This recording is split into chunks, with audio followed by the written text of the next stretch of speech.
पहले आप ये खबर देखो, दुनिया के अमीर व्यक्ति एलन मस्क 12वें बच्चे के बाप बने और हमारे भारत में फिल्म रिलीज हो रही है हम दो हमारे 12। Total anti Muslim movie. India में फिल्म रिलीज हुई और वहां एलन मस्क 12वें बच्चे के बाप बन गए। बॉलीवुड ने भी एक मुहिम चला रखी है एंटी मुस्लिम मूवी बनाने की।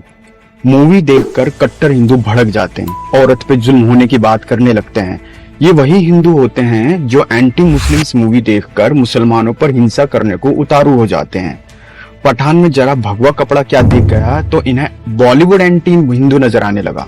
मगर मुसलमानों और इस्लाम को बदनाम करने के लिए हर साल एंटी मुस्लिम मूवी बनाई जा रही है तो इन्हें वो सही लगता है। पहली बात, हम दो हमारे 12 जैसी एंटी मुस्लिम मूवी देखकर तुम इस्लाम को गलत समझ लेते हो। खुद कभी इस्लाम को तुम समझना ही नहीं चाहते। उन जाहिल लोगों पर विश्वास करते हो जो खुद 2-2 शादी करके 4-4 बच्चे पैदा करते हैं। अगर मूवी ही सच दिखाती हैं तो पीके और OMG जैसी मूवी पर सवाल क्यों हो जाता है? क्यों ये कहने लगते हैं कि भाई ये मूवी तो एंटी हिंदू है?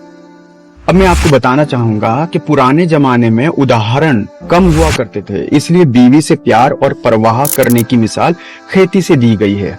जिस तरह से किसान खेती से प्यार करता है, खेती का ख्याल रखता है, उसी तरह से तुम अपनी बीवी से प्यार करो और बीवी का ख्याल रखो।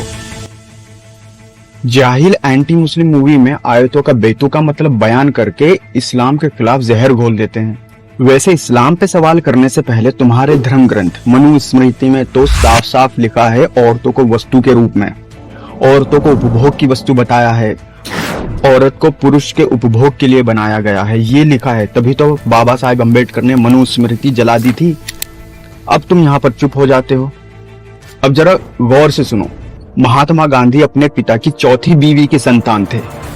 महात्मा गांधी के पिता की 4 बीवियां थीं। महात्मा गांधी की मां पुतली बाई की शादी 12 या 13 साल की उम्र में हो गई थी। खुद महात्मा गांधी 6 भाई बहन थे। बाबा साहेब अम्बेडकर अपने पिता की 14वीं संतान थे। स्वामी विवेकानंद 9 भाई बहन थे। सुभाष चंद्र बोस 14वीं संतान में 9वें नंबर पर थे। शिवाजी के पिता शाहजी की 2 बीवियों से 10 बच्चे थे। शिवाजी की मां की शादी 7 साल में शाहजी से हो गई थी। शिवाजी महाराज की 8 बीवियां और 8 बच्चे थे।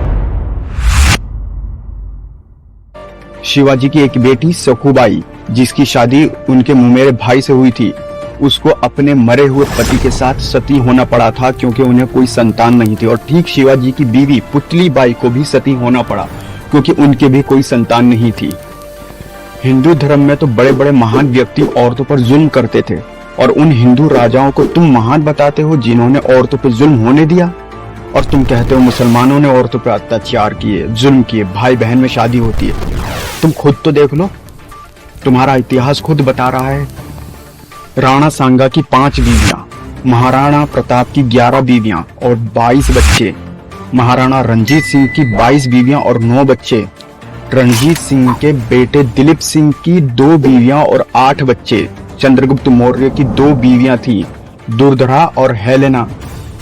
मौर्य सम्राट बिंदुसार की 16 बीवियां थी और 101 बच्चे थे। सम्राट अशोक की 5 बीवियां और 6 बच्चे। दक्षिण भारत के अगर राजाओं की लिस्ट जोड़ दें तो ये एक लंबी लिस्ट बन जाएगी। राजा सगर के 7000 पुत्रों की बात कही जाती है। भगवान राम खुद 5 भाई बहन थे। भगवान कृष्ण 8वीं संतान थे। पांडव 5 और पांडव के पिता पांडु की बीवियां 2। धृतराष्ट्र और गांधारी के 100 कौरव। भगवान कृष्ण की 16,108 बीवियां। भगवान कृष्ण के 1,61,080 पुत्र और 16,108 बेटियां थीं। इस तरह से भारत का सबसे बड़े परिवार के मुखिया भगवान कृष्ण थे। और तुम जनसंख्या में चीन को पीछे छोड़ने की बात करते हो, तंज करते हो मुसलमानों पे। वो तो तुमने महाभारत में ही छोड़ दिया था।